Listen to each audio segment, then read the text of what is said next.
Hello and welcome to today's debate. We are looking at late war medium tanks, specifically from the four late war books, Fortress Europe, the American, German, and British D-Day books. And though the Russians are a little bit at a disadvantage here because they don't have their official book out yet, we're relying on the Fortress Europe book. The T-34s, there's just going to be T-34s, and they got the 85s in there, so I don't see too much of a difference. Maybe a little bit in their personnel stats, but not in the tank itself. And even though we will be talking about the personnel traits, the tanks themselves really are what we're looking at.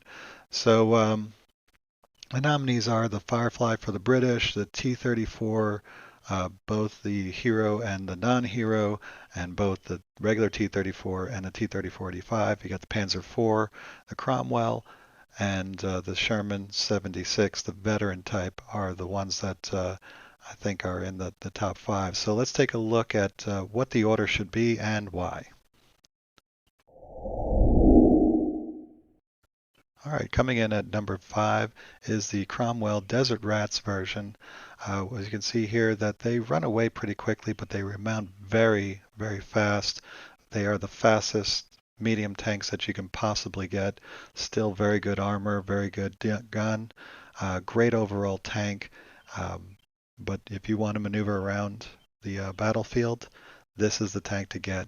They will work extremely well with the Achilles anti-tank, especially the ones with the 17 pounders. Just set those in a good firing position and then swing your Cromwells around the flank, and you are going to have a very good day. All right, coming in at number 4, we have the T-34-85 version, the non-hero version. And the reason why I prefer this, first of all, they have the last stand of 3 up, so they're just real hard to get rid of. The skill is down. However, the reason why I don't think that's too important is because the 85, even though it has to be half the platoon, can only be 85s. You have to put up a kind of a 76 meat shield tax in order to get to those 85s. But you can have a huge platoon of them, and they can swarm in. The 12 anti-tank gun will handle most tanks, has great armor. You won't need the skill if your main idea is that you're going to attack and shoot up your enemy. It's a little weak against infantry, but when you have so many tanks, so many swings, so many opportunities, this tank is going to definitely do a lot of damage. So number 4 goes to T-34-85, the regular version. All right, our third entry is one of my personal favorites, and it is probably the most expensive, but just barely. The other two were 5 points, and this one's a little over 5 points, and our next one's going to be a little over 5 points. But this one has everything, all the right stats in the right place. It's not going to run with its last stand of 3. It's going to get back in if it's bailed out with a remount of 3. It's going to assault well. It's going to blitz well. It's got the Stormtrooper, so that veteran skill really comes in handy. It's hard to hit, has good front armor. Its one weakness is that side armor. It's not as fast as the first 2 tanks, but it still has good speed. And its gun is just right. At 11 anti-tank, it is enough to handle any tank. Even it can handle a little bit of a heavy tank, but it's really a medium tank killer. But it is not overcosted. You know, if it had a anti-tank of 14, it would be a lot more points. So it just hits a good sweet spot there. Really good all-around tank.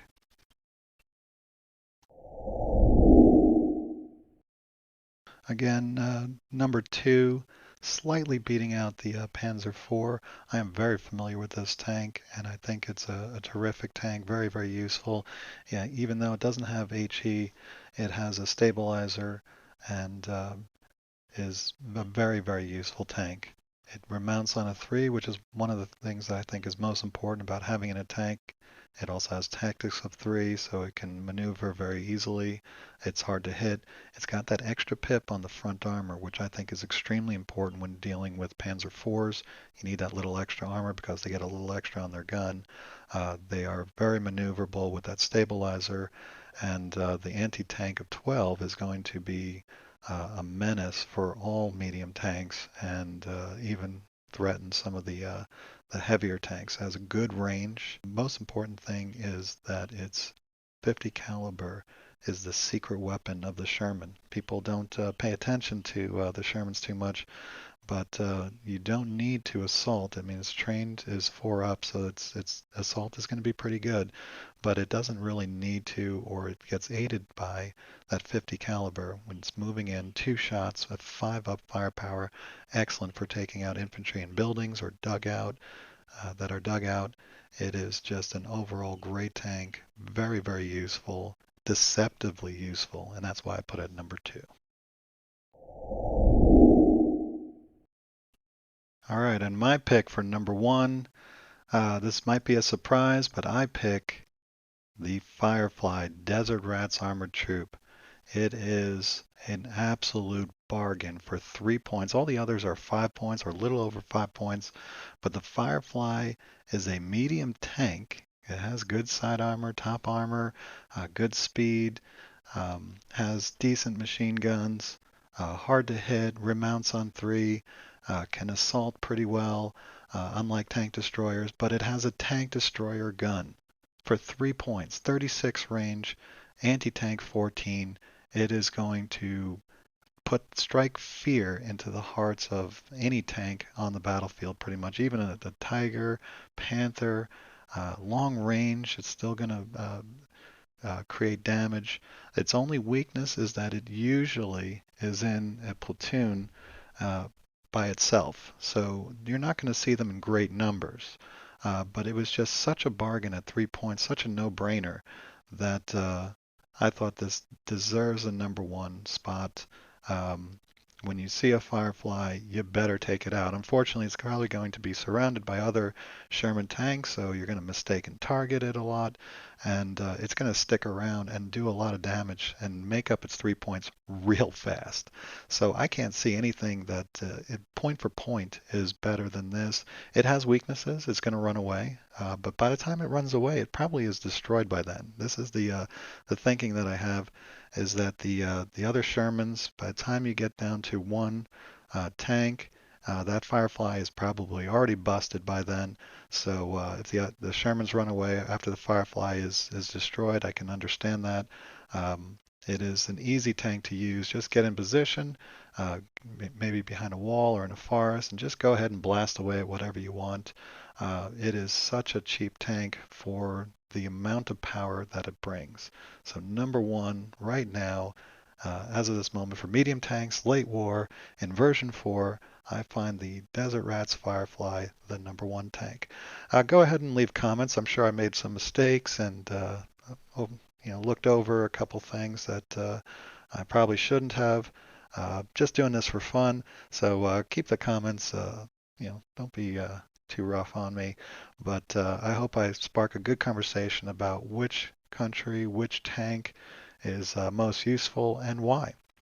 You could take any tank. You take the Sherman 75 and make it the most useful tank in the entire game if you use the proper tactics. And that's why I like version 4.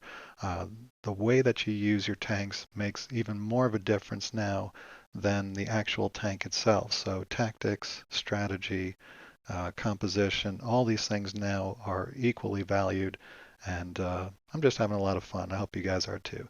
Go ahead and hit that subscribe button if you haven't already done so. Get a notification. I plan on putting things up on a regular basis, and of course hit that like, put in a comment, and yeah, don't be too rough though. All right, thanks for watching. See you next time.